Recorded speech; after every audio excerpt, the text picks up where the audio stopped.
All right, so it's a few days later. If you remember, the wiring harness is connected to the chassis for some dumb reason.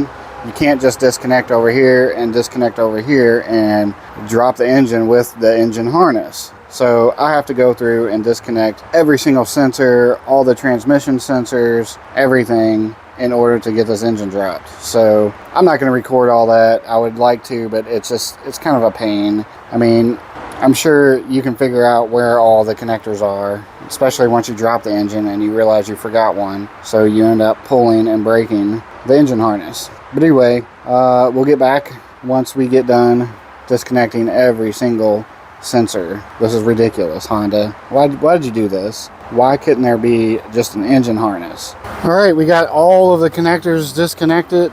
Let me tell you what a pain that was. Really, really big pain. Some of them need to be fixed, like this one. That thing's not looking great. But the rest of them look okay. But yeah, there was a lot of these things connected to like here and just up underneath. It was a major pain, but we got it done. And now next on the agenda is to get the what do you call that thing, the T-bracket out. There are several either 19 or 17 millimeter bolts, so we need to climb underneath. We can get this one right here from up top right there, but then there's two that mount to the transmission this way, and then of course we need to get the mount itself. So I thought about taking the intake manifold off, but it just looks like it's more trouble than what it's worth. I still might do it, I don't know. Let's climb under and I'll show you where they're at, but I'm not going to record me removing them just because it's in a tight location. All right, you see that bolt over?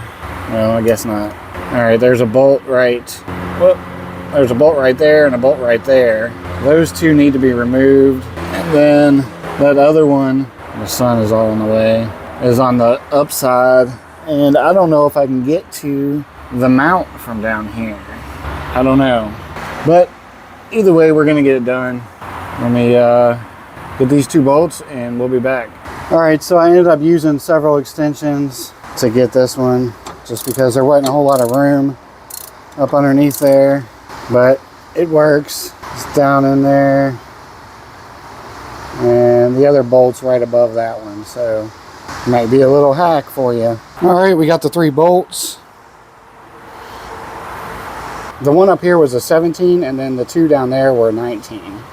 But as you can see, we got the engine pretty loose. We just have the trans and the engine mount over there, but we do need to get this T-bracket out, so we're going to try to work on that. Kind of a pain with the intake manifold on, but we're going to do what we got to do to get it done. Before I get the T-bracket off, I should probably get the crank pulley loose, just because when the engine's out of the car, it's next to impossible to get the crank pulley bolt loose, just because the engine's flopping around and, you know, it's not mounted. We're going to remove that, and then we will get the T-bracket. All right, so we got our T-bracket loose. I can't get it out though, just because it just won't come out with the engine in there. I think you have to take it out as you drop the engine. So what we're going to do is we're going to lift the car up enough to get the jack stands out, lower it down onto my little dolly, and then we're going to get the two mounts unbolted, and then we'll lift the car up. The reason I'm using the engine hoist is because I cannot lift my car up high enough with my jack, so that's why. But I'm not going to put any weight on this until the engine is sitting on that. I'll use my jack. I'll slide it up underneath here, because there is a pinch weld or whatever this is for the jack. All right, let's get this jacked up. Get the jack stands out. I need to move the wheels too. We go around to the other side. Got the axles out of the way. Hopefully this works. Do I have my e-brake pulled? I hope so. Yes, e-brake is pulled. All right, let's lower it down. Slowly. No, I guess I need to get the engine hoist lowered too. Reposition. I mean, that's looking pretty good right there.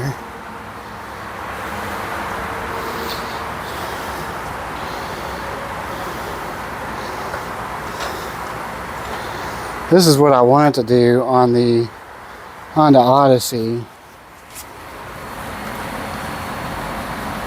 but it just didn't quite work out.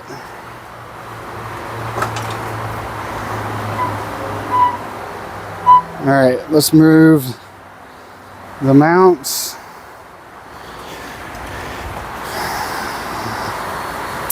Find the right tools. What have I done with them? Damn it. Oh, I didn't remove the AC. Let me do that real quick. Alright, we're going to vacuum this before we remove the AC. You just have to vacuum it down to 0. Alright, we got our AC vacuum down. Let's remove these mounts. Need the strong arm for that though. Alright.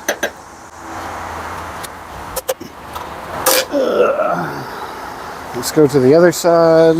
Walk around the whole vehicle because I don't feel like ducking.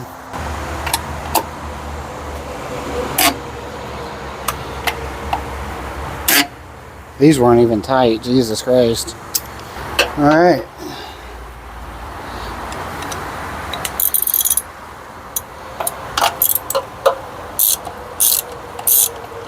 We're almost there. We got one. Whoops, drop that one. But we got two. We come around to the engine side. Alright.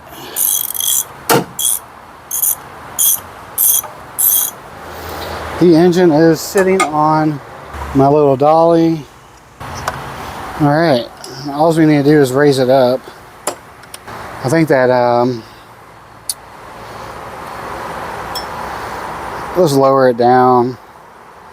So maybe I can pull the what do you call it? The T-bracket out.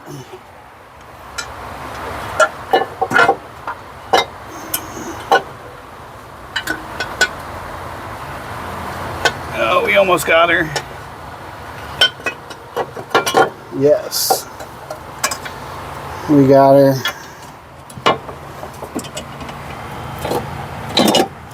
We'll just push her back and leave her there because I probably won't be able to pull her out until the engine's out. Let's jack the engine up, or jack the car up.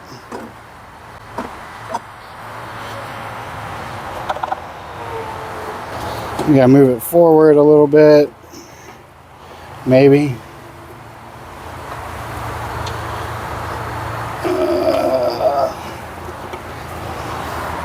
Let's lower it down a little bit. We have the mounts. Yeah, we have to clear the mounts before we can.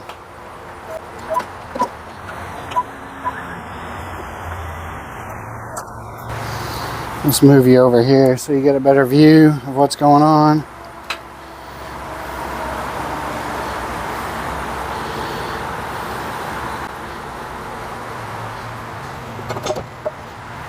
We got a transmission issue. Let me head to the other side. Looks like the transmission is sitting on the subframe. Let's see if we can get this mount. What do I do with the socket? Alright, we're going to disconnect this mount here. It's a 17 mil, and just loosen it enough to where maybe we can flop it up. Oh, there we go. That worked. Now the whole engine is sitting on the Alright, now the whole engine is sitting on the dolly.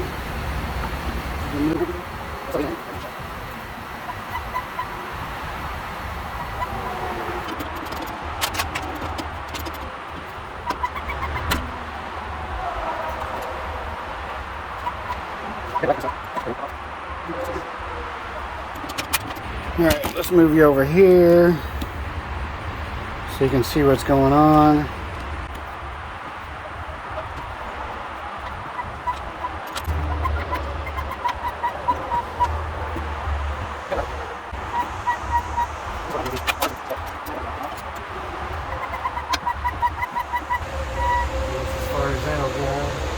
So it's stupid bracket.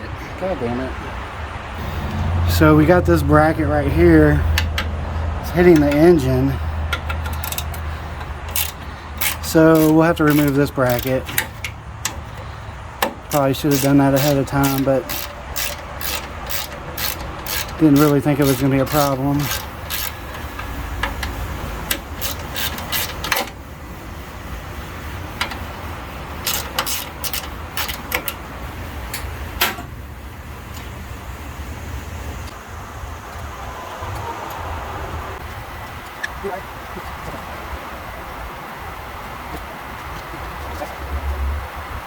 All right, would you look at that? Wow.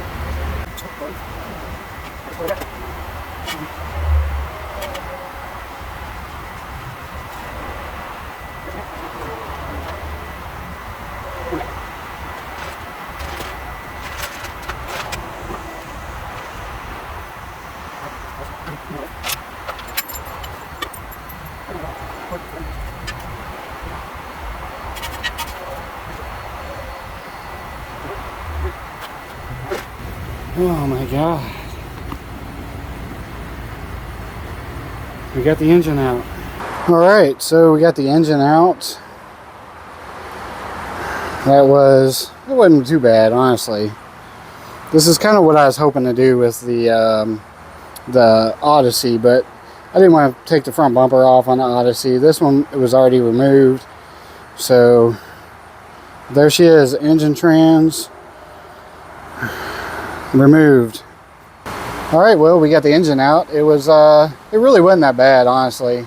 It is like 100 degrees out here with the heat index. I think it's like 97, and then the heat index is like 105, 103, something like that. But I perform better in the heat. I hate the cold weather. I don't even like it when it's like, 65, 70. I prefer it to be hot. But over the years, my old ass is not becoming as adept to the heat. There was a couple times where I kind of felt dizzy, but good old water, take a little break, drink some water, and I'm right back at it.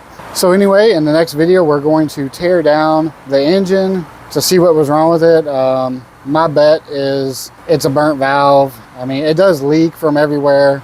The reason it runs so terribly is I bet it has a burnt valve. So next video, we're going to do the teardown and see what's wrong with it. Plus, we need to remove a bunch of stuff from it anyway to put into the other engine, because I honestly don't know where all those parts are. I've got the bare block and that's it. I mean, I've got the crank and the pistons, but I don't know where all the little small things are. They're in a tub somewhere in my shed. Anyway, with all that being said, we're going to end this video here. I appreciate you watching. Thank you very much. Please subscribe, and I will see you all in the next video.